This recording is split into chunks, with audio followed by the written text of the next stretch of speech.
All right, we are good to start today's session. Before I start today's session, I would like to take this opportunity to really thank all of you for being very patient in the entire conversation yesterday. In spite of the technical challenges that we faced, you stuck to the session and you have again made it a point to come and attend the session today. This shows your commitment and our commitment towards conserving wildlife, because at the end of the day, conservation of wildlife is not only about conservation of animals, it is conservation of ourselves as well. I read sometime back, it should not be save nature, it should actually be save yourself, because nature has its own ways of saving itself. The people who need to be saved from nature is us. So with this background, I once again welcome Dr. Arun Shah, the Senior Veterinary Scientist and the Center in charge at Wildlife SOS, Bannerghatta Bear Rescue Centre, who along with the Karnataka Forest Department is working day and night to ensure that animals are safe in the surrounding villages, and the people in the villages which are adjoining the forest are also safe from any of these threats that they face. Dr. Arun, thank you so much once again for accepting to be a part of the follow-up session in spite of your busy schedule. Thank you so much, sir. Very good evening, and thank you so much, Karthik Krishnan, for the wonderful initiation of the evening. And then I really would like to thank all of you, and then apologies for all yesterday's inconvenience, because I already explained, Karthik, that I am not a computer friendly person, so I was stuck with a lot of internet issues here, so I lost connection on and off, and then my presentation got elongated. So anyway, I'm glad to meet you all again, and then let us start my last two slides, and then probably we are up with the question and answer session. Yes, sir.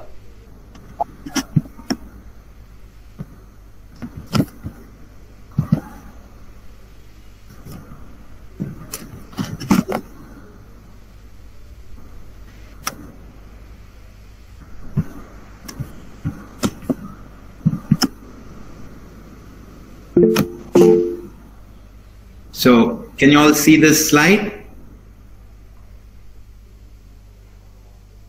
Hello? No, yes, sir. Yes, sir. Yeah. Yes, sir. Yeah, Yeah. I think Yes, sir. Raksha is there. Yeah. Yes, Super. yes, sir. All right. So, this is what the last few slides I was showing yesterday, and then this is one of, again, my strong opinion that conservation is an act of possibilities. So, the first, I'm going to just give you the background about the individual photographs.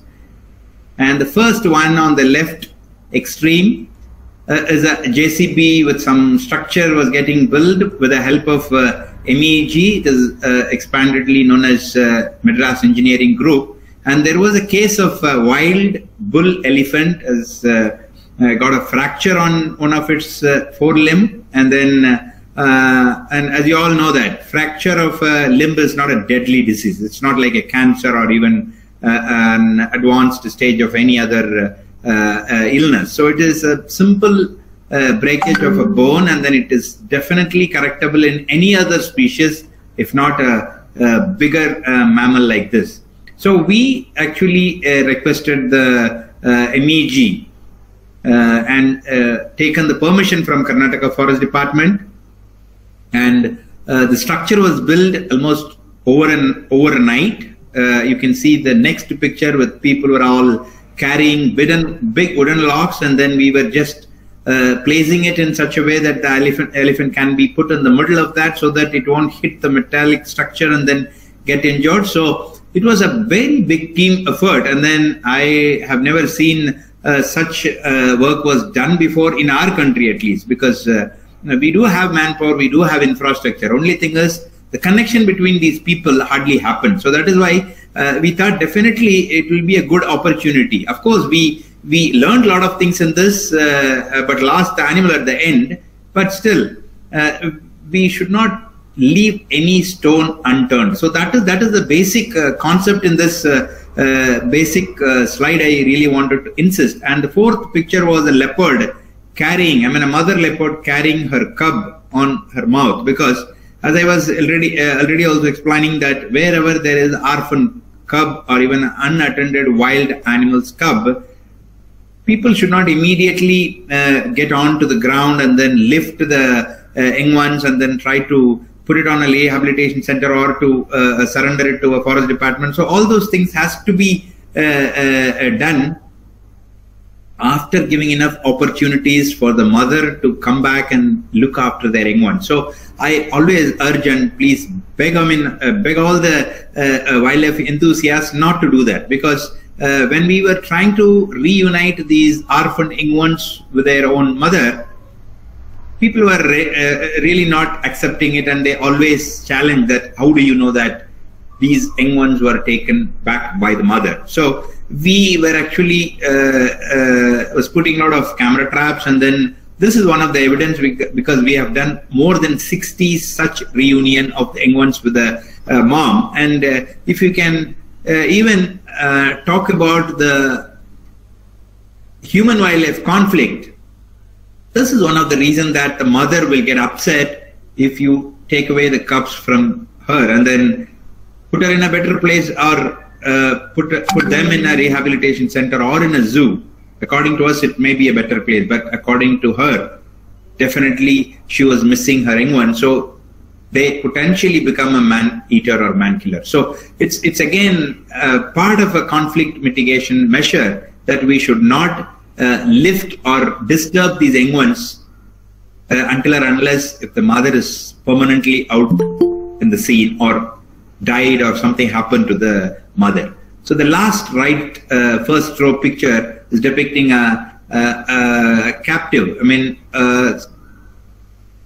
begging elephant was rescued off the street by wildlife SOS with the help of UP Forest Department, and it was actually removed from Maharashtra in a busy city, and then she was constantly eating vada pav and then put on a lot of weight, and that makes her not even to walk normally or happily. So she has got a lot of joint problems, and we used the crane to lift the animal and load her on a vehicle to bring it to our rehabilitation center. And the bottom, the next row, left extreme picture shows there are people using the dancing bears for their livelihood. So again, Wildlife SOS with the help of State Forest Department has initiated this almost 20 years back, when there were 1,200 bears on the street were used for public entertainment. And our last bear was rescued in 2009. That particular bear was with us in Bannerghatta. And again, I would extend a warm welcome to all of you. Once the COVID situation is over, you can very well come and visit the Bear Rehabilitation Center and take home some messages. And the very next picture out is a bear getting MRI and CT scan done. So this is again one of our sick patient bear, and has got a cerebral hemorrhage, and then he is absolutely fine now. He is with us and leading a better life. And very next picture next to that is a barrel trap, and it is a very simple concept of rescuing or even trapping a wild animal, whether it is a leopard or a bear or even tiger, in a very safe way. And then these cages were fitted with wheel, and we don't need to make the animal much stressed if you are putting it in a square, normal, visible cage.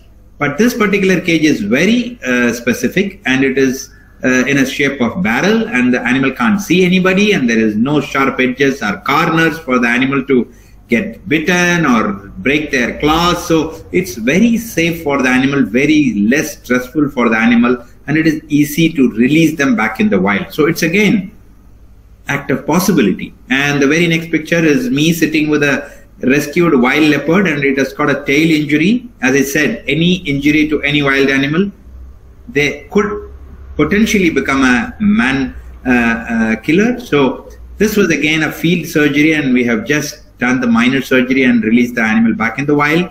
And the right extreme picture is with a small mask. With this particular a study was actually established and also installed in the state of Maharashtra. And then in this particular village, almost for 3 years, they were using this a mask on their back of their head, so that a leopard seeing a person, that if they are having an eye-to-eye contact, probably you will get saved, because the animal will think that you're looking at the animal and it won't bounce on you. So it's a very simple behavioral observation of an animal, and by just wearing this mask and you're just going forward and the mask looks like the head is watching that particular animal, so you will definitely get saved. And at least that particular 3 years, almost nil mortality because of leopard conflict in that particular village in Maharashtra. And the bottom line, left extreme picture, is one of our anti-poaching unit run by Wildlife SOS called Forest Watch, and we do involve ourselves in gathering a lot of contrabands or even intelligence gathering, and then pass on to both forest department and police department to make sure these culprits or even poachers were put behind the bar. And the very next picture is again a leopard was rescued from a wet well, I mean the well with a lot of water. So again, it's one of the possibility that we could even put a cage with a proper working trap mechanism. So it was very efficiently coordinated between the public and the forest department and the wildlife SOS staff, and the cage was left inside, and the animal got into the cage and then closed, and then it was pulled out, and then it was released in the same night into the wild, I mean the natural habitat. And the last two pictures were showing that Wildlife SOS is again involved in one of the pilot project called neutering of both male and female macaques. As you all know that monkey menace is really growing up, because again the mistake of people, because they immediately view them as a religious side, and they treat them like Hanumans, which is very fine. But if you started indiscriminately, I mean whatever you eat, if you start feeding them, they are also big fan of junk food now. So if kids are carrying whatever it is, whether it is a namkin or even biscuits or tea and then Coca-Cola bottles, so these monkeys have really become interesting characters now. They can eat whatever human beings eat, which is definitely not their natural food. So here again, the Agra Development Authority officers have given us this project of neutering both males and females, and 500 such macaques were neutered without having any surgical risk, because this is a keyhole surgery, a laparoscopic surgery of both males and females. In males it is called vasectomy, and in females it is called tubectomy. So eventually the population reduction of these urban living monkeys goes down, and we expect, and we have even witnessed, a lot of monkey menace have gone down. Am I audible to all of you? Yes, sir, you are. Yes. So this is last but the previous slide, which is my favorite slide always, and I really would like to insist all the students that please starve your distractions, because nowadays with overwhelming intelligence of either artificial intelligence or even your mobile phones, smartphones, or even any other gaming devices, takes away a lot of youngsters' time.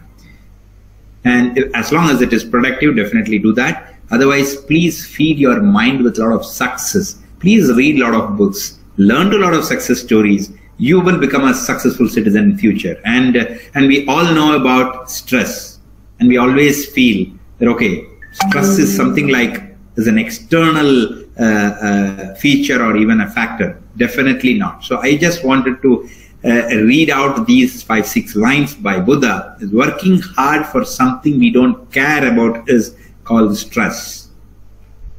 and working hard for something we love is called passion. So that is why with the passion I started this presentation. I would like to end with passion. So thank you and wish you all the very best. And I would like to end up with our great APJ Abdul Kalam's statement that loyalty is hard to find, trust is easy to lose, action speaks louder than words. So I would encourage all the students, please do whatever you can able to do. So don't talk much, just do it in your action. Once again, thank Mr. Karthik Krishnan for all this encouragement and hard work to pass on some good messages to youngsters, especially trying to get into veterinary science or even wildlife conservation aspect. I wish all of you a very best, and then thanks for giving me this opportunity. Awesome, Dr. Arun. That was a brilliant presentation. Now the forum is open for questions from your side. So who would like to go first to ask your question with Dr. Arun?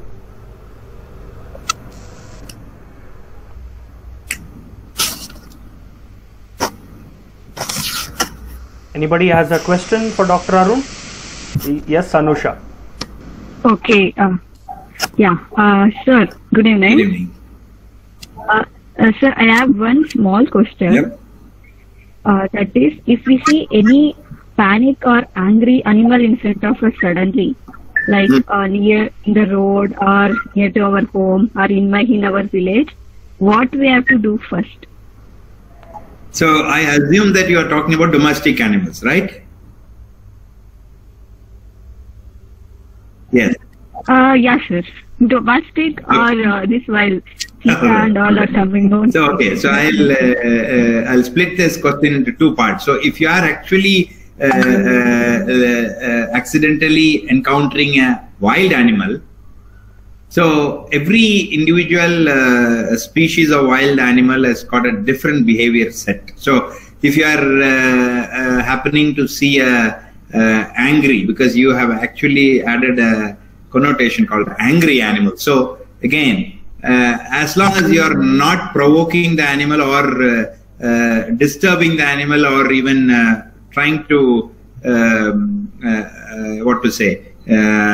throwing something or trying to disturb in any term, whether if you are hitting or trying to animal by running, so do whatever it is. An angry animal will definitely get attracted by your action. So I feel you should not do any action. Please freeze. And because you said it is in your place, you are not in their place. So please understand that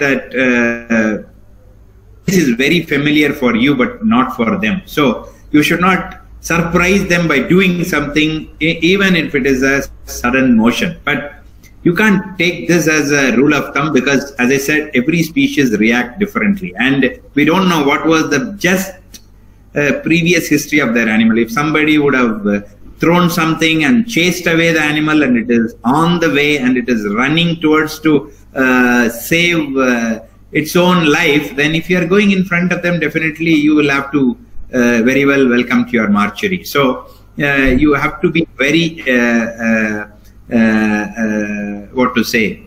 with your presence of mind, and then until or unless you know about the little bit of history behind the animal, any action of yours will definitely disturb the animal or provoke the animal. So if it is elephant, you please hide yourself. If it is any small carnivore, don't go in on their way.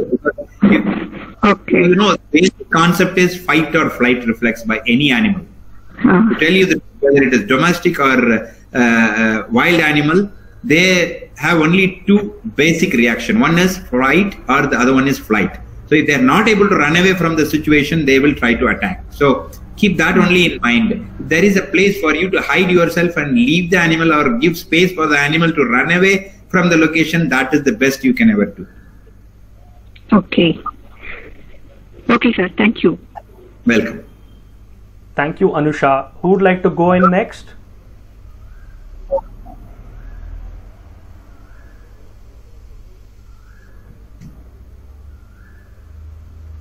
I would like to ask one question. Yes, Raksha, please go ahead. Yes. I heard that you were dealing with bears. So, what is the experience you had that was very memorable? Maybe frightening or something? All right. Yeah, good question. But I always wanted to keep only the good, memorable stuffs only, because if I get ever bitten by a bear or mauled by a bear, it may not be a good Impression. Yeah. So I always wanted to keep the good memories with me, so that we will never lose heart or give up conserving the species. Because even, I always think people are unpredictable, not animals. Okay, if you start understanding animals, definitely you can predict them. But only thing is, as I even in the beginning of my slide, I said, until or unless you have interest or passion towards any profession, you will not understand the depth of the profession. So I strongly feel that at one point of time, I think one of our bear was newly rescued, and then we have a small procedure called the socialization, because we rescue bears from different backgrounds, and even in the wild, these sloth bears are solitary. They won't live like your lions, like they are pride animals. So solitary animals are otherwise known as they live alone, until or unless if it's a mother with few cubs, they will be together and hang around for some time. After that, they'll get separated. So these are basically solitary animals, and because they are solitary animal, we can't keep them in a very big space, because we are a non-governmental organization. We always take help of the forest department to get some piece of land, and we use them in that protected area. So we have always the constraint of the space, and as you all know, these dancing bears were very much devoid of given very less space in the past, because they will be tied all the time like your any other domestic animals, like a goat, sheep, or your cattle. So they have very big constraint of freedom. So here, when we really wanted to leave them out in a smaller space for some time, for them to get used with the space, and then wandering around in that space, and then exploring the natural habitat. So when we are always adding another bear, it's always a challenge for us, because as I said, they are solitary animal. So if we really wanted to group them together, because we can't give them 10 acres each animal, because just for example, in our bear rescue center at Bannerghatta, we have 70 rescued sloth bears, and we have 70 acres. Providing 1 acre per bear, we have a shot on 3 more acres. So that's why we can't give them individual acres for individual bears. So eventually we'll have to group them and make sure that they are happy with each other, and we have to find some compatible friends, so that they will not fight each other, and at the same time they'll be happy with each other. So that's the reason that we have to do a small socialization. So once what happened, one known bear was left outside. I mean, she was already out, and we just wanted to socialize another bear, a newly rescued, but even after the 90 days of quarantine, because there are something called quarantine procedure that we have to make sure that the newly rescued animal is not having any problem, or even everybody is familiar because of the COVID quarantine. So we have to do a quarantine before we mix any two individuals, any wild animal for that matter. So we just got a bear after the quarantine period. So we just wanted to leave this bear out, because this bear was really a very calm bear. So the bear outside was also very calm. So we thought, okay, let us first release this fellow and then see how happy they are behaving or interacting with each other. So as soon as we left the bear out, and in our socialization pen, we usually have a big pond, so that they can have their bath, or even, I mean, sloth bears are very good swimmers and climbers, so they can love tree climbing, and then also to get onto water and then spend some time with water. So we create always a good water body, and then these two bears were out. So the first bear was already outside, started chasing this fellow. So we were clueless. We thought, okay, somehow we have to take this second bear inside, so that there won't be any serious fight, and we need not go and start doing minor surgeries on this new bear. So what happened? Suddenly I entered in to distract the bear, and then we took the other bear as we planned. So the second bear was successfully saved and then took back to the room, but I got stuck. So what happened? This particular bear was chasing me. So it was literally a big pond. We were running around and around and around. So it was actually going on for almost 40 minutes. So I lost my energy. As you know that you can't compete with the wild animals' energy. So then I asked 2-3 of our boys to come and then distract her with some dates and honey. And ultimately I was saved. I mean, I was rescued from the bear. But though they are dancing bears, I mean the Kalandar bears, they won't really kill anybody. But at the same time, kind of a funny memory with me that since I was involved in bear rescue, and our boys have eventually rescued me. So it was a funny moment, and it is still freshly in my mind. It happened almost 7 years back. Dr. Arun, that was really thrilling. Thank you. Just hearing what you say is thrilling. I can understand how it would have been live. There are 2 questions that have come in the chat box. I would like to read it for you. The first question is, how is Wildlife SOS sustaining its operations? Is it completely dependent on sponsors? Yes. So can I go with the answer, or you would like to read the other question? You can go ahead with this. Yeah, absolutely. So I am glad that someone has thought about our difficulties at this difficult point of time.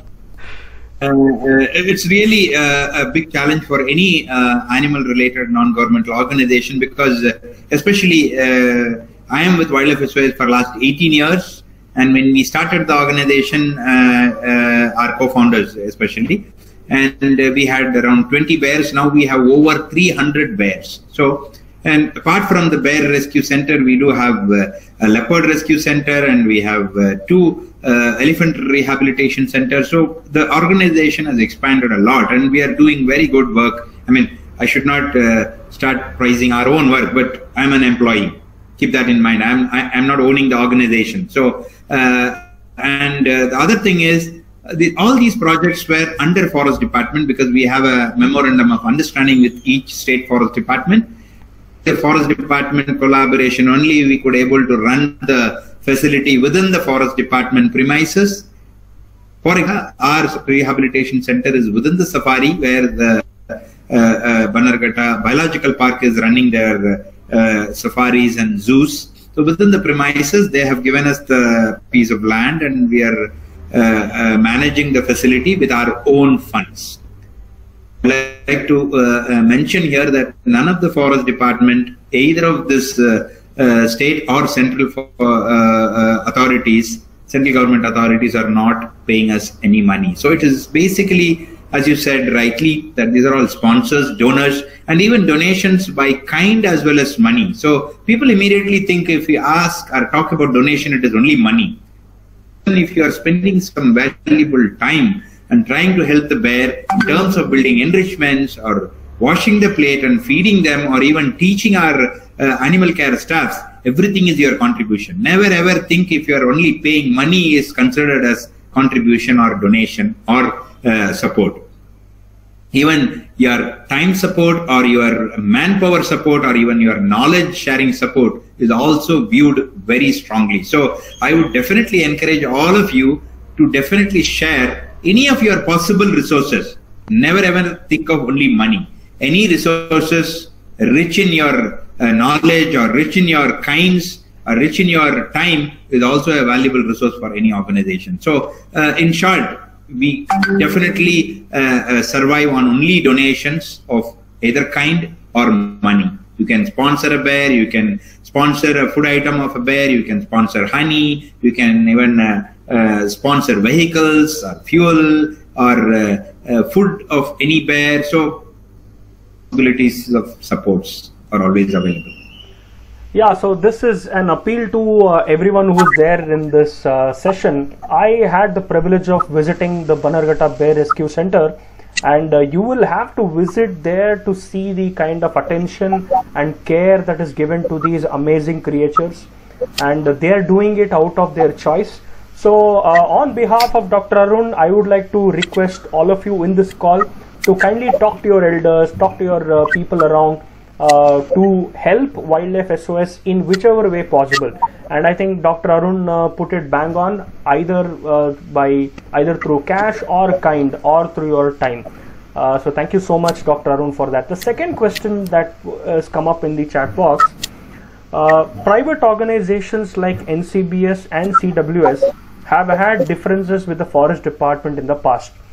How does this affect employment opportunities? Can non-government led programs really kick off in India? So this is the second question, Dr. Arun.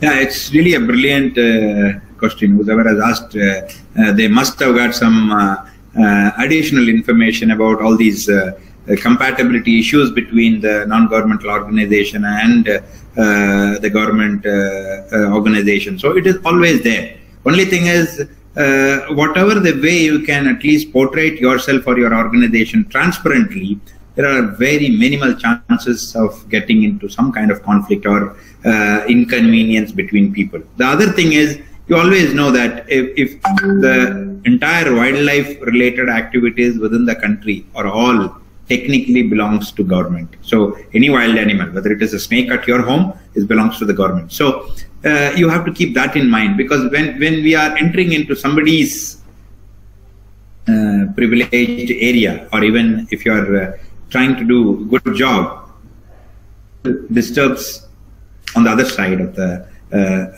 river, because they always think that I am the custodian of this place, but better than me. So it is little difficult for them to digest, but at the same time, win-win is always good. And we also face a lot of challenges, because we deal with multiple forest department of this country. So people are all in different energies and different mindsets. So it is hard to give you one answer, because it is like conflict. So every species, I mean wildlife conflict, every species has got a different mitigation methods. But obviously, as long as, that's why I said, I'm not meaning anything else. If you're transparent and if you're really taking the confidence of all these officials, whosoever you are dealing with, whether it is a revenue department and forest department or ministry. So as long as you are transparent and your intentions are good, there are very less possibilities of conflict. And with related to employment, I don't think it is going to affect, because many of these organizations are doing very well.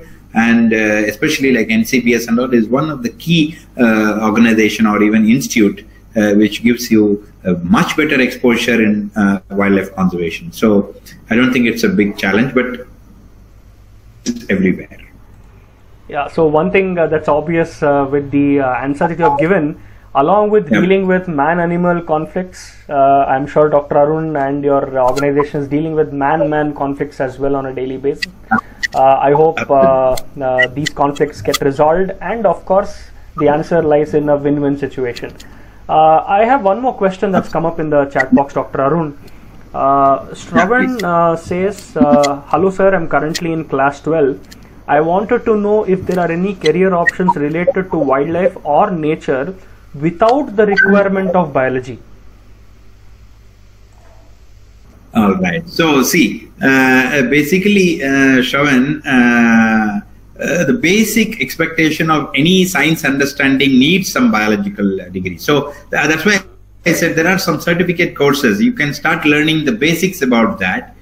Get on to different diploma or even distance. There are some distance education programs that are also available on environmental science and conservation. So you have to first get into those areas. Otherwise, no, it is very difficult. You will be viewed differently. That is why, as Mr. Karthik was mentioning rightly, that there are human-human conflicts. So I just wanted to just make a small change in that statement, that instead of taking it as a human-human conflict, you take it as an opportunity. So if you convert that conflict into an opportunity, then definitely you will be the winner. So just get on to some basic understanding of biology.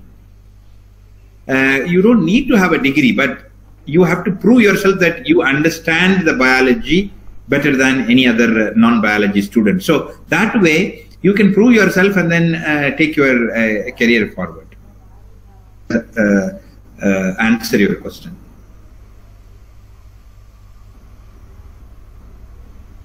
Thank you, Dr. Arun. Anybody else who has a question for Dr. Arun at this point in time? Hello, sir. Good evening. Myself, Naveen. Good evening. Yeah, I have a small question as a commoner.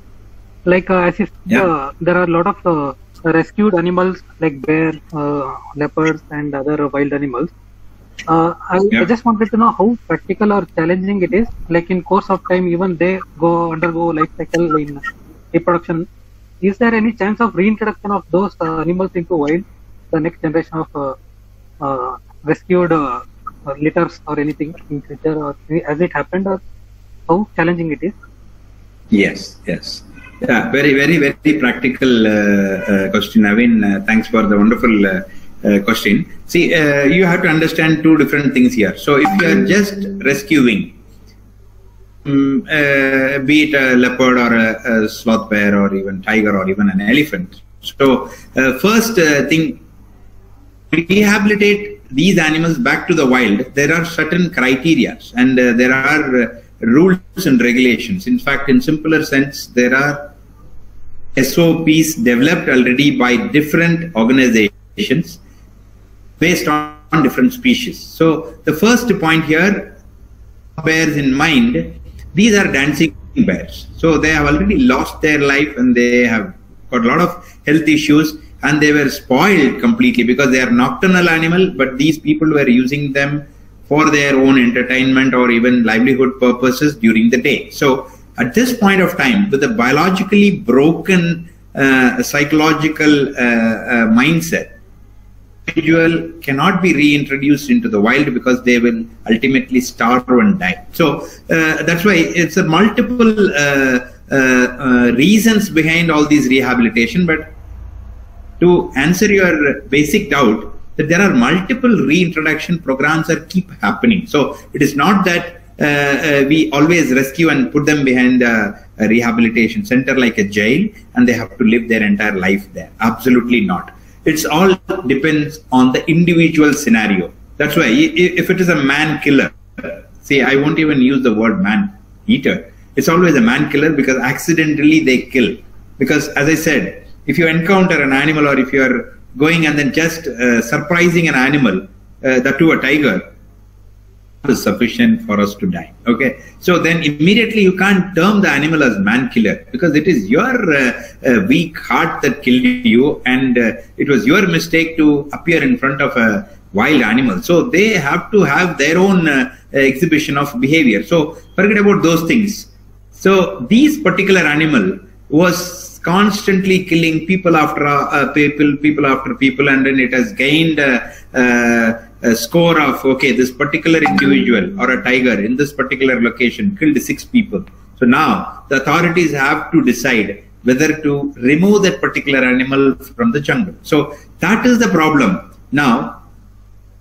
And then either the animal was tranquilized and captured or even placed a trap cage and then trapped the animal, that can't be reintroduced because these animals are territorial animals. So that's why I said the different formulas works for different species. The territorial animal can't be rescued from X place and can't be released in Y place. That will increase the amount of conflict in that particular area. Either this animal will fight with another dominant male or a female there, or this particular individual will be pushed away from the forest and it's become a problem animal for that nearby villages. So to tell you in short, our reintroduction of these wild rescued animals are always happening because in my opinion, in the last 18 years in my wildlife career, more than 20 sloth bears were rescued when they were into conflict situation, like got into a snare or fell into a well or sometimes got stuck inside a motor room or even in a tree. They were all rescued and immediately released on the same day evening just after a physical check. So it is always happening. But only thing is the rehabilitation center is primarily for lifetime care facilities. Because if, for example, an animal lost the leg you can't reintroduce them. So you have to put them back in the rehabilitation center. So I hope I answered your question. Yes, sir. Thank you. Dr. Arun, there's one more question. To pursue veterinary science, is physics required? Absolutely. Physics, chemistry, biology is really must. Yeah, so I think Raksha, that answers your question. Raksha, you had one more question. Which college would you suggest for degree? I will be sharing the presentation which Dr. Arun used yesterday. That presentation will give you the complete details regarding the various colleges and universities which offer the wildlife program. Yes, yes. If you have further doubts after seeing the presentation, please let me know. I'm happy to help you whatever the way possible. Sure, thank you.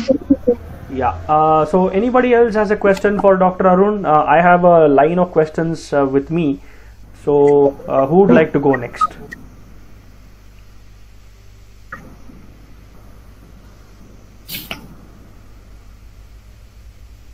Sujan, do you have any question for Dr. Arun? No, sir. Okay. I think Karthik, you can ask questions. Yes, sir. So I'll be asking a few questions to Dr. Arun. Post which, if you have questions, if you come across questions, you can definitely ask Dr. Arun. Dr. Arun, one of the questions that I wanted to ask you: what are certain characteristics or traits that a person should possess if he has to really enjoy the work as a wildlife conservationist or a vet? So what are the various characteristics somebody should have if they should enjoy wildlife? See, according to my experience, because it is absolutely my own opinion, don't take it otherwise. So I feel not many characters or even qualities are needed. I feel basically 2 or 3 characters are more than sufficient, but you have to put them in order. The first one, according to me, is patience. So you should definitely have patience to deal with animals, because if you're a short-tempered and if you get annoyed or unhappy with the small unaccepted reactions, you should not lose your cool. So you should definitely have a strong patience towards animals. Only then you will become a very good conservationist, not even a vet, a very good conservationist, because if you are showing your love and affection towards any animal, it is common. You can't just love a tiger and then you hate your own cat at your home. I don't think it will go together. So patience is the first one. The second thing is practical. Feel many of the, I mean, everybody will would agree with me, because many of the animal lovers or so-called animal lovers are really difficult to understand, much impractical, because sometimes it is very difficult even for me to make them understand, because they are very sentimental. So I used to say that these 3 things are very important. So if you are sentimental, then definitely it is very difficult for you to get away from their problems, because if you feel an animal is really suffering, and being a technical person or as a vet, you know that there won't be any correction measures for that particular problem or a disease. Completely broken back of accidental or accident case of a dog. So it is completely broken into 2-3 pieces, and you were very well witnessing a discontinuation of a spinal cord, and then the animal passes urine and motion all involuntarily. Involuntarily means they won't have control over their urination and defecation. Do you still want to keep the animal alive for a few more weeks or months to make sure that the animal is surviving with me? So as a vet, I would never agree for that. So if you are dominated with sentimental stuffs, and if you are not practical, and this is not going to give you the patience.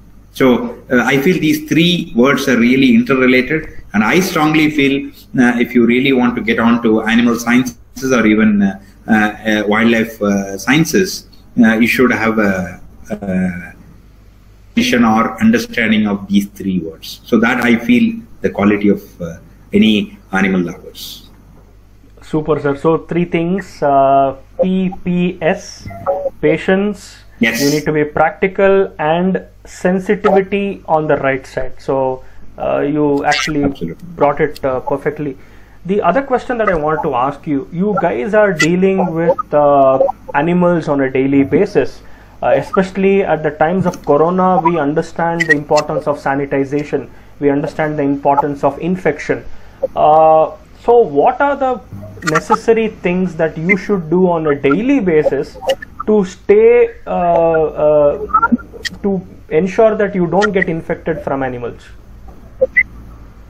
All right. So to tell you frankly that in relation with COVID-19, because all the time any animal facilities has to be treated properly, and then the hygiene has to be maintained well, because as you all know, there is a word called occupational hazard. So if your working place is really giving you a threat of any kind of disease or even physical or mental disturbance, then it is not safe for you. So in any animal facilities, whether even if it is a lab animal facility or a primate facility, though they can't even kill you, still can communicate some health issues to you. Not only that, these bears, especially in our hands in any of our facilities, because we have 4 bear rehabilitation facilities in the country, all with the State Forest Department collaboration. And many of these dancing bears have contracted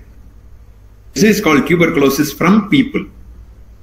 So it is not that only animal can give us disease. We can also give the disease to animals. So it is mutually important for both of us to stay away and then not to contract any diseases. So as usual, we always wear masks, because this tuberculosis is aerosol infection disease. So, and we clean the enclosures 3 times a day, because we feed them 3 times a day. So every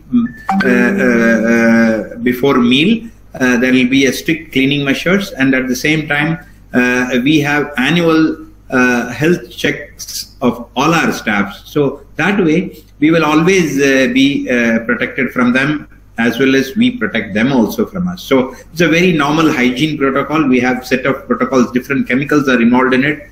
So we use on the outside environment a different chemical, which is more of eco-friendly. And then we use something inside the enclosure, because they usually soil the place with their defecated material, urines. So there we have to give or make more hygiene, because that is the place we are feeding them. So there are different set of chemicals that are used in different places.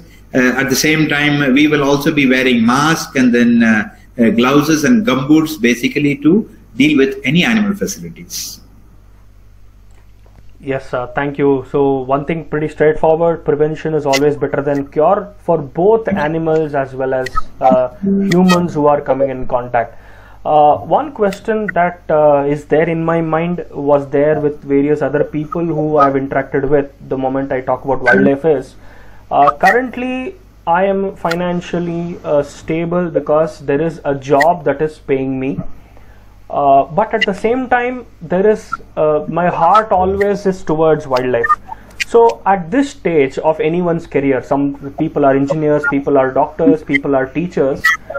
Can they leave that and come into wildlife through various routes and then sustain themselves financially if they are looking at moving out? Yeah, according to my understanding, again, it's based on your interest. So if you are good with writing blogs, many non-governmental organizations are looking for blog writers. So if you are good in writing, you can become a blog writers. And in our own organization, we have got almost 6 or 7 communication officers, because they collect information and they even go through several other social media related animal issues and then contact them and then offer them help. At the same time, whatever happens upfront will be again put in our social media, so that people will be aware and they will acknowledge our work. At the same time, we can be more transparent in our activities. So in particular, that based on your expertise, you have to look into different organizations, whether it is governmental or non-governmental, because even in Bannerghatta Biological Park, they were looking for naturalists, because when you are even taking the public to show them the zoo or even safari premises, you should always educate them, because the very basic motive of any zoo and any other facilities like safaris or even butterfly park created in forest department, to educate people and then motivate them to be very close to nature. So it's very important for them to have a better communication skills, so they will definitely be absorbed. And then if you have a biological biology degree, then you are more this particular position. So it depends on your expertise, and then you have to accordingly look for your suitable area to work with. So it is always possible. I mean, we do have documentation officers, and as I said, our manager is the telecom engineer, so he's sustaining his life. So as I again told in my very first slide, passion, interest, and hard work. So that is sufficient. You will definitely be able to economically sustain. I mean, I won't tell you that you will become rich or crorepati in this field. If you really expecting a sustenance of your life, definitely this is the best place, because more than sustenance, you will get better satisfaction. So that is also part of your life. So think about these two, then definitely you will achieve much better in this field. Don't come into this field. Yes, sir. I think you put it pretty straightforward there. A couple of questions related to veterinary sciences. Now, if the moment somebody finishes the degree, there are various options. One is you can join a facility as a veterinary doctor. You can start your own clinic. Usually, how difficult it is to manage capital if you want to start your own clinic? What would be the approximate cost of setting up your own clinic? See, in this also, I would definitely have a difference of opinion with several people, because you can even start a clinic with 5 lakh and you can even start with 50 lakhs. So I would go in between. So if you really invest around 30 lakhs, because I see the profession in a different angle, because you must be aware that there are a couple of hospitals, pet clinics in Bangalore are really, really good. They are at par with abroad veterinary clinics. So which is really good, and then I really happy with such a kind of clinics, because you have to really value the life. So it is not about money. So if you really want to help your patients with a lot of diagnostic and a lot of surgical procedures and a lot of behavioral interventions and even kennels, so you should have a complete multifactorial, multi-speciality hospital. Definitely you would need minimum of 30 lakhs. Again, it's up to you. If you want to outsource all these other stuff like surgery, you can outsource it. A lab test, you can outsource it. Even if you want to kennel your patient, you can outsource it. So if you really want to give only the treatment, then obviously it won't take much. So I don't be interested in that, because it's not a vehicle business that you can buy a tire from someone, you can buy a engine from someone, you can fit together and it can run the engine. So it's a life. So you have to be very careful, and nowadays people wanted to get all the services under one roof. So if you are satisfying your client and educating them properly, and your patients will be happy, and at the same time you will be earning money. So I feel a minimum of 30 lakhs with a better multi-speciality hospital will give you enough resources and also satisfaction. So a couple of weeks ago, a part of a similar session, I was in discussion with a BDS surgeon. So he was telling me that there is something called as a doctor's loan, where the loan is actually at good interest rates compared to any other loan that you can apply for. So does a similar loan be applicable for vets as well? Absolutely, because we get a lot of loans. I mean, doctors' loan is extended to even veterinary doctors, and if I'm not wrong, it is around 12%. And many of our vet friends are having a loan, as well as their multiple clinics worth over 1 crore. So I've seen a lot of entrepreneurs in the veterinary practice. I mean, especially even non-vets were running multiple clinics by appointing vets, and they are earning 20 to 30 times more than a vet. So it's a very good financial model, according to me. There's one more question that's come up in the chat box. Are there any paramedical courses around the veterinary sciences? Yes, even this Karnataka Veterinary and Animal Sciences University is also offering a paravet course.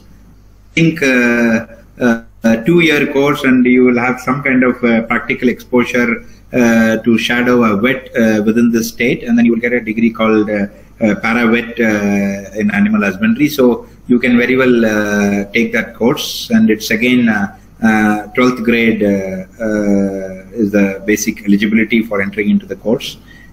And you will definitely get multiple jobs. I mean, in any private clinic within the state or outside the state, they're always welcome. Even we do looking for some paravets for our rehabilitation center. So it's a very good opportunity.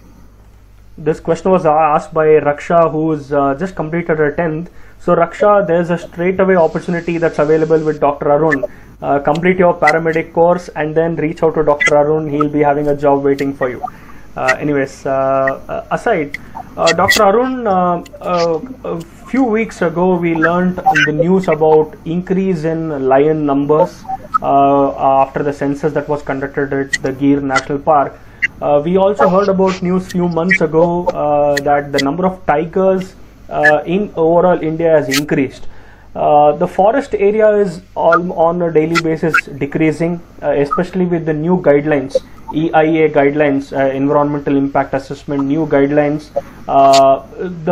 There is a possibility of man-animal conflict increasing. What are your thoughts on this? Again, I will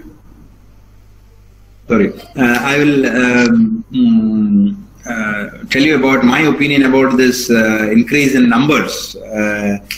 One is if there is an actual census, and then if it is a reliable census, because it's very difficult for us to count individuals in the forest, because there are a lot of probability-based methods are followed nowadays, including camera traps or even capture-recapture method, or even through indirect signs. So there are different varieties of counting the individuals, and that too happening for all the wild animal species in our country. And it is to give you a probable idea that whether the population is sustained or it is going up or going down. So, so most of the time, this general criteria of thinking that there are more animals in the forest is basically because it is more sighted. So I feel it is numbers versus the number of times you have seen the animal. So if you are constantly seeing an animal or even the same species in every time of your Bandipur visits, you always think there are a lot of leopards there. As you said, if the land, I mean, instead of land, we can say the habitat is getting shrunken and shrunken and shrunken. Obviously, the chances of you seeing a leopard in 20 square kilometer is much, much lesser than in 2 square kilometers. So I feel this is most of the time the chances of the animal being sighted is more than the number of animals. So if the census says, again, it is definitely true. I mean, we can believe it to 90%. But at the same time, most of the time the numbers will be just above the expected number, because that is why now the government is trying to work on the carrying capacity. So if this particular landscape has got this kind of habitation or this kind of vegetation or landscape, so how many of gar or even how many of elephants or how many of tigers can be able to survive with that particular land. So that is something called carrying capacity. So I don't think we reached that level. Yeah, I got that, Dr. Arun. I also understood when I dug deep about the lion census that was conducted. The lion census got over in one single day. I think there were close to 1,400 forest personnel completed the census in one single day. So this again raises questions on the credibility of the numbers that is posted there as well. The question that I wanted to ask you again, a few months ago, a slender loris was spotted in the Lalbagh Botanical Garden. We know how difficult or how easy it is to actually spot something like that in the middle of the urban jungle. The question that I have for you is, how can one be responsible to increase local biodiversity to help in climate change and conservation? Yeah, it's a very nice question. So keeping this in mind, so they are again very nocturnal animals. So as we all know nowadays, because of COVID-19, because of lockdown, people are not much into the outside environment, and not even people's presence. There are a lot of motorcycles and automobiles. So it eventually reduces a lot of pollution in the environment. So I also personally feel that I think the government should impose on this lockdown once in 2 years by default, so that we can at least protect our nature and people are very much less stressed. But on the other side, economic is going down and then people are become jobless. So I completely agree. But this is one of my wish that at least for Mother Nature we should contribute something. I mean, keeping quiet at home is not a big deal, but not on these many months. At least for a few days, once in 2 or 3 years or even 5 years, I think eventually help restore the natural resources back into the original position. So keeping this again responsibilities and urban jungle, I feel even if we don't need to expect the government to tell you that you please stay at home for a few days. So why can't we, our own mindset, we should realize that by not taking your own vehicle, or even nowadays in urban areas like Bangalore, one family with 4 members has got 3 cars and everyone is traveling in different direction, taking the car all alone. So that is not only shows that you are economically good, and it is really your insensitivity towards environment. So that is the personal responsibility I feel. As long as you can take your public transport, please do that. But not in the sense of COVID-19, I am saying. Forget about COVID-19, keep that aside, because one way or other way, nature will take up its own course. So that is why we are now facing this COVID-19, because we dealt with the environment very badly, so now the environment is trying to deal with us. So it is always a repercussion of something, so that we have to go through. But I am saying that as an individual, so as long as you are taking an oath that not to waste or misuse plastics, and not to waste a lot of food, water, and then trying to plant at least every birthday of yours, you should plant a tree. So that is always my request to all the kids, that in your birthday, just plant a tree. That is sufficient. You don't need to worry about it, and then just maintain that particular tree. Put it in your neighborhood or in your own house, or wherever you feel like the tree will be safe and useful. You should definitely do that. So that way, there are multiple ways that please try to reduce and reuse, recycle whatever the materials possible, whether it is a paper, because the other day I was taking a class to a school kids, and I just showed a small video of importance of one single tree, and how much of paper we use on day-to-day basis, because these all school and college kids never bothers about wasting papers, but you get on to Google and then find out how much trees are getting uprooted or even destroyed to create one quire of paper. So you have to be responsible in each and everything. And don't think a bigger picture. I mean, you don't need to become a politician to immediately pass on a law and then start implementing certain things. Forget about others. You please behave well within yourself. That is more than sufficient to be a responsible citizen. Two very important takeaways for us, Dr. Arun, with this answer. One is your amazing suggestion and a very simple suggestion: plant one tree on your birthday. Imagine just in India, 130 crore trees can be planted in one single year. That's a huge number. And second takeaway, you are very right when you said the usage of papers is being misused.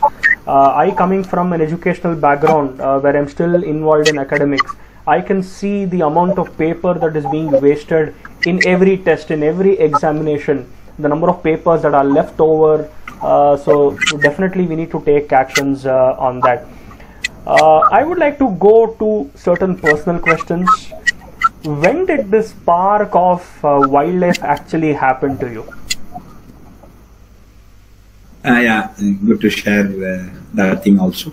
So when I was in my third year Bachelor of Veterinary Science degree, it is basically a BBRC degree. So I was just planning, because in third and fourth year only we will be looking for our future plans, like are we going to take our master's program, or are we going to take our other course of action. Because as you all know that every doctor by default thinks that after my graduation I have to go to a very small or even unaccessible village to give my services. So the same thing I also got in my mind. So I have done my BBRC, and then I took almost last 1 year to find out where exactly there was no veterinary services are available. I found a village and I served for 1 year, and that particular village has got a lot of forests surrounded with that. And then many a times I used to hear there are a lot of animal conflict as well as dead animals, and which were not properly conducted with postmortems, and the cause of death was not found. And then most of the time those were goes unnoticed. I mean, many such issues will always come to my ear, but there won't be any answers to it. I mean, many a times I used to interact with the forest department vet, or even sometimes officials around there, but they usually say that, sir, I'm not a forest department vet, but my jurisdiction belongs to that place, so I'm a livestock vet. But when they call me, officially I have to go, because in my jurisdiction only that particular animal died, whichever the wild animal. So they have to go and extend their services. But the problem is knowledge on wildlife. So in fact, when even I am doing my graduation, it's only one course of the last year we used to study about what is wildlife veterinary science. That's all. That's again a non-practical course. So we have not even exposed to zoos, and we have never gone to any zoos. I mean, to see the behind the scenes, like what vet's responsibilities, how a vet is involved in a wild animal husbandry practices. So it was clueless. So that is why I thought, if everyone is doing livestock and companion animal, horses, and who are doing the wildlife science courses. So when I was doing a deeper search of that, I found it is only 1% of every year. As I said, both NEET and AIPVT, there are almost are coming out in program, and in that, not even 1% takes wildlife as their career. So I thought, if everyone is behind these animals, and as you said, this is not a money-making area, so you should definitely have a strong emotional connect with these animals. So I thought, okay, let me take up, but I was literally interested in both marine wildlife as well as terrestrial, but I still now not had a chance to work with any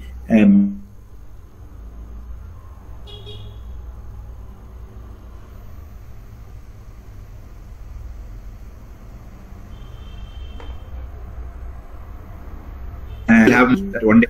Not more than 100 wildlife vets are there in our country. So it's really a welcoming field. At the same time, as I said, it's not a so lucrative job, and at the same time, it is thankless job, and at the same time, you have to work with another department.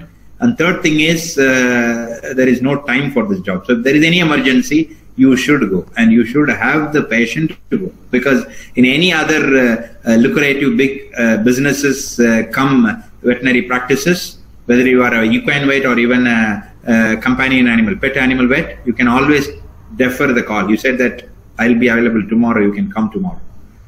So it's as usual like any other medical profession. But in wildlife, if someone is calling, sir, there is a problem, animal got into a snare, and you must have heard that there was a leopard issue with one of the school in Bangalore city called BBRC school. Yes, a leopard got into school, and then I was the one along with the team rescued the leopard, and then we released wild. So that particular point of time, you can't defer the call saying that, okay, ask the leopard or a tiger to stay there, I will come tomorrow, and then do all the needful. So it is impossible to deal such emergencies according to your own whims and fancy. So that is why we really have such kind of challenges that the family or sometimes even your family will be compromised if you are working on this profession, especially as a vet. So I feel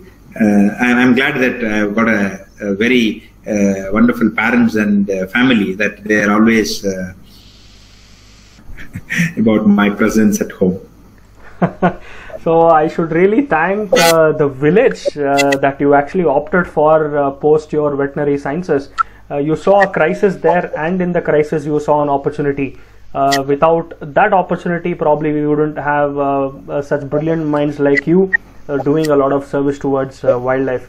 So continuing from what you spoke about your family, we are born and brought up in a culture where, especially in the urban cities, 90% of the parents, the moment you say, hey, I touched a dog today, the first question is, hey, go wash your hands. We are so paranoid about animals.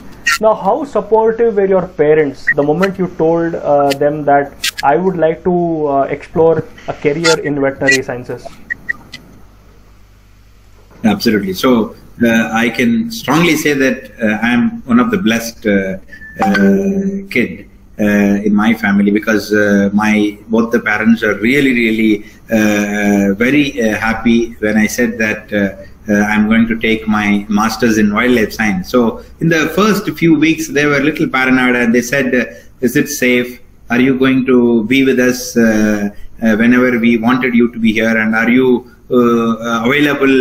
Will you be available for all our functions at family? So please keep that in mind. Otherwise, nothing else is going to bother us. So I'm sure that you will take adequate precautions. So thanks to them, just because of these certain words, I mean, when they give us freedom, but we should always think over and above. And then their freedom makes me to work even today with a lot of protocols. I won't do anything without having a set of protocols. So I always love set of protocols and standard operating protocols, and never mind to talk to any different people. I mean, I can proudly say that even today, I'm learning so much of bear-related behavioral observations from my own keepers. So I have no shame to say that, because wherever there is a knowledge, you should not be ashamed of asking or even sharing knowledges. It is not about how big you are. It is about how ignorant you are. So please learn things wherever it is, whatever the level it is from. If it is fact, and if it is giving you a better understanding of anything, whether it is animal behavior or even looking after the animals in different aspects, you should always have open-mindedness. So that's why their words always encouraged me. And then I think that is my very basic spirit, that I should really take my safety as priority. So that safety comes in when you really work through a protocol. If you are, I always tell my volunteers, I mean, many at times people will be overwhelmed with rescuing reptiles, and they always think, sir, I can handle any snake in the world. Okay, right. You start doing it. So I have seen, and I have got a lot of videos, and even I take classes through those videos to give snake awareness programs, because when you think, okay, I've done 30 such reptile rescue operations in my life. So when we are 31,000 or the first animal after your 30,000, you know the number, but not that cobra or even Russell's viper. So you should keep the same kind of dignity or even respect to every individual life. So when you are actually casual and you're not bothered about that particular venomous snake, and you think you have already done 30,000, how does it matter for me? Then many people have lost their life. So you have to keep that in mind, that anything should happen with respect, with protocol. So this protocol and same kind of respect to any individual life, be it a cat or a dog or even tiger or leopard, so it doesn't matter. So if you have these two things always with you, definitely you are safe. That's why even in that particular question, if a girl asked me that what was the memorable point, I still remember that because I still have all my 10 fingers in my leg and 10 fingers in my hand. So that itself proves that though I have done more than several hundred rescues of sloth bears and leopards and elephants, but still we are intact. So that's the reason that it is not an overconfidence of anything what you are doing over years. It's about the protocol, about the respect what you deal with professional. Excellent, sir. I think that answer was bang on.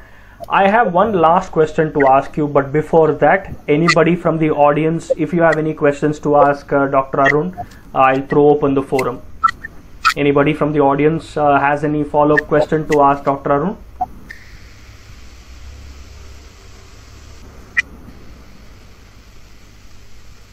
All right, I think we do not have any follow-up questions. So, Dr. Arun, my last question to you.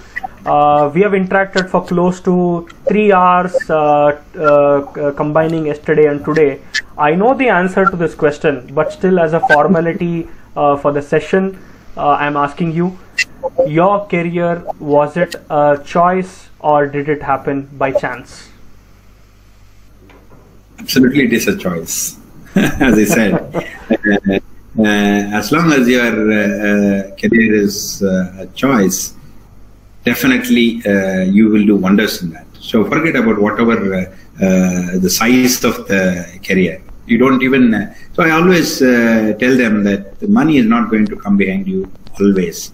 And at the same time, we all have limited lifespan. See, whatever the big economical support you have got, I don't think any of us will live more than 100 years. So keep that in mind all the time. So, and I always hear many big shots always tell, I mean, the yogis always tell that we have complete faith and trust in our life that I'm going to bed today and then I'll definitely wake up tomorrow. So that kind of faith is always important. So keep that faith on and then take your right action and then consult with your elders and parents and then take a right choice. It should never be a chance. Awesome. Dr. Arun, it was amazing having this conversation with you since yesterday. I'm sure the people who were on the call and the video that I'll be sharing on YouTube, there'll be a lot of people out there who would be getting valuable information from you, Dr. Arun. Any closing comments from your side before we end this session? No, I would always welcome any such interactions and then always respect their knowledge and people each other. And I wish you all the very best for your very bright future. Stay safe. Thank you so much, Dr. Arun, for sharing your valuable inputs and amazing experience. It was one more session on your career, choice or chance, where we were trying to demystify the career in veterinary sciences and wildlife. I'm glad that I have with me Mr. Santosh Krishnamurthy, who is an avid wildlife photographer and also an entrepreneur who started his own small unit which looks into training you to be a better photographer. I'll be having one session with him sometime later as well. So I would like to take this opportunity to really thank all of you for being really patient throughout the 2 sessions that we have had. I hope it was a good real eye-opener for all of you. for looking at the various career options. I'll be sharing the link of the video recording, which will be posted on YouTube as well, so that you can get back. Do visit the Wildlife SOS unit, the Bannerghatta Bear Rescue Centre, which is just located off Bannerghatta Road. I hope you will definitely have an amazing experience interacting with Dr. Arun firsthand in the facility and the wonderful creatures out there. Thank you so much for all of you for being a part of this session. Until the next session of Your Career, Choice or Chance, this is Karthik Krishnan B signing off. Thank you so much. Namaste. Namaste. Thank you all.